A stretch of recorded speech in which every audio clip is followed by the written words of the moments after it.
listen to you. Engaged barely an hour, you're already making demands. Well, of course, it's the price you pay for being in love with such a strong woman. Unhand me this minute. Ow! You need Driscoll. You said unhand you. Well, I mean, if you think that that's the way to treat a lady, you know, to manhandle Time out, her. time out. I beg your pardon. That means shush. How dare you? Listen, just less than half an hour ago in the Valiant parking lot, you agreed to become my wife. Is that correct? Oh, it may have been an aberration on my part. It may have been a momentary lapse. Or more likely, the best decision that you ever made in your life. Now, listen to me. We are both stubborn, proud, fiercely individual individuals that happen to be heart over logic in love with each other. Okay. So we love each other. So, if we want our marriage to last, we are going to need to come to some terms of agreement. Neither of us can leave here until we do.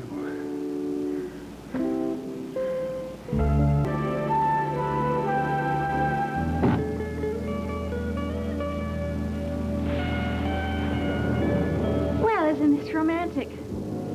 A raging storm of roaring fire, and my fiancé henceforth to be known as the party of the first part.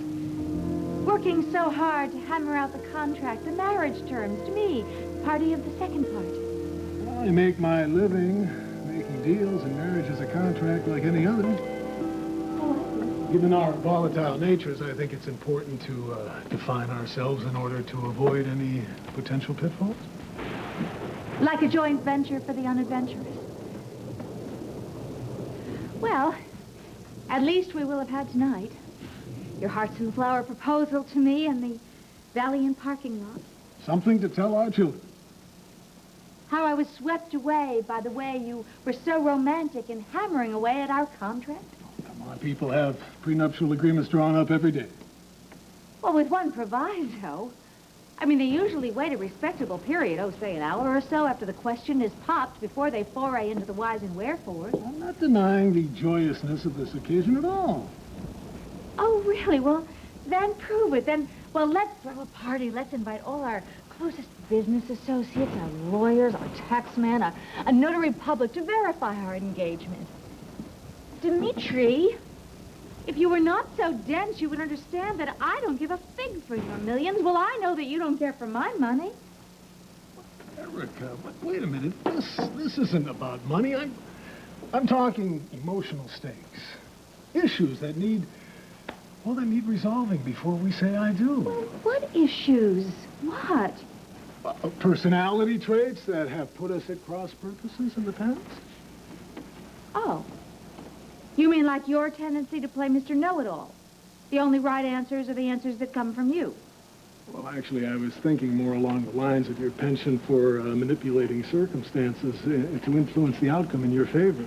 Look, if I am a bit overzealous in protecting my own interests, that is only in reaction to your overwhelming need to control everyone and everything around you. Yes, and that is an automatic reflex that happens to kick in when I know I'm being conned or lied to. Ah. So where does that leave us? You are a ruthless, domineering control freak. I am a lying, scheming little witch. Hmm? Well, great characteristics if we're going to open up our own S&L, but marriage? Why? I mean, why bother with a wedding, Dimitri, at all? Because I am out of my mind in love with you, and you are out of your mind in love with me. I can't see myself living another day without you in my life.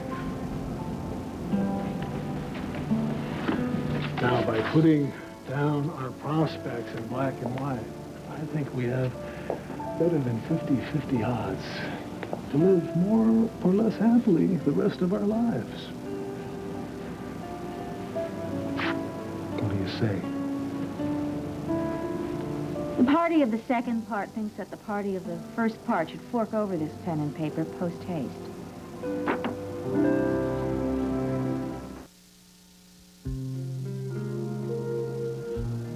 This particular clause, in reference to my what is this word?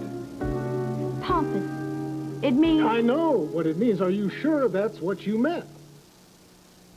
Well, I actually, I could have chosen some other words, such as condescending and arrogant, haughty. I catch your drift. Yeah, just like I caught yours in your wonderful testimonial to my personality.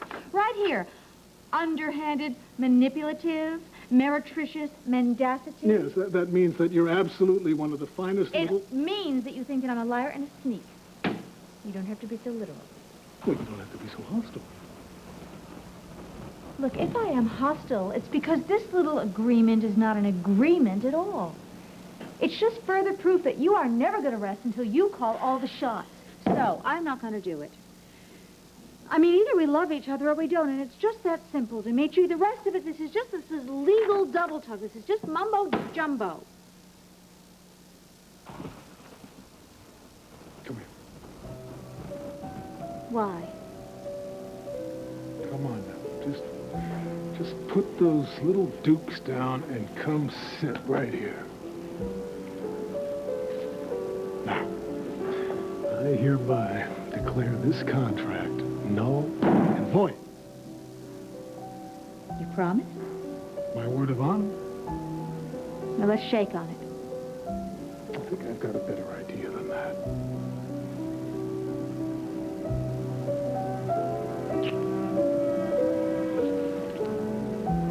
Here he is.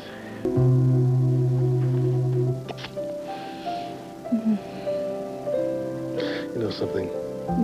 I just wish that these past few months, well, they were just a horrible dream. But it was all too real. Oh, let's just not talk about that anymore, okay? I'm just very sorry, Erica, for everything that I've put you through. Well, I've put you through some pretty horrible things, too. Can you forgive me? There's nothing to forgive. I deserved everything I got. You know, someday we're going to look back on all this and we're going to laugh. No. Not if I live to be 100. Oh, don't be like that. Come on. My bogus amnesia had to be good for at least a chuckle. Well, yeah, it was kind of... I bet it was hard for you to keep a straight face while you batted your eyes at me. And what did you say? You said that I belonged in a marching band?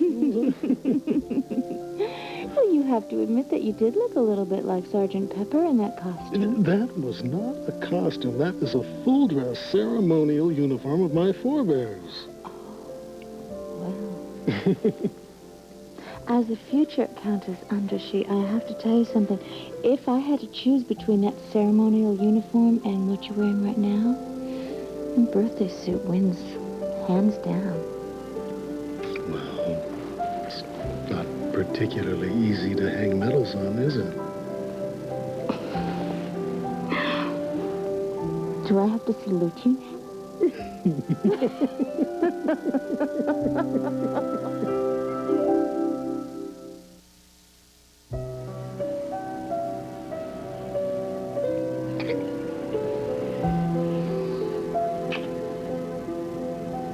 I have the strangest feeling I've forgotten something.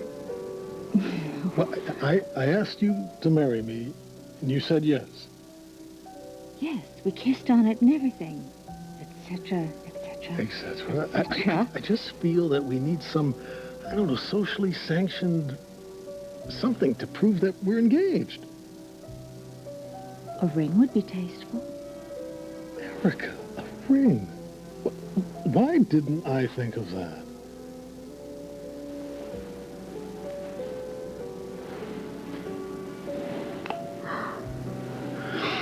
Do you remember this? Of course I remember this. Oh, Dimitri, this is the ring that you gave me in Budapest. You didn't forget.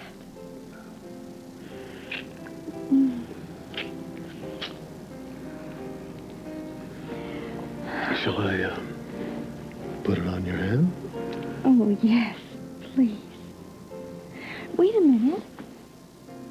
You have been carrying that ring around the whole time with you, even before you knew that you were going to see me, even before you knew that you were going to propose marriage to me. I have had this ring with me the whole time we've been apart. Erica, I always knew that I would be giving it to you again.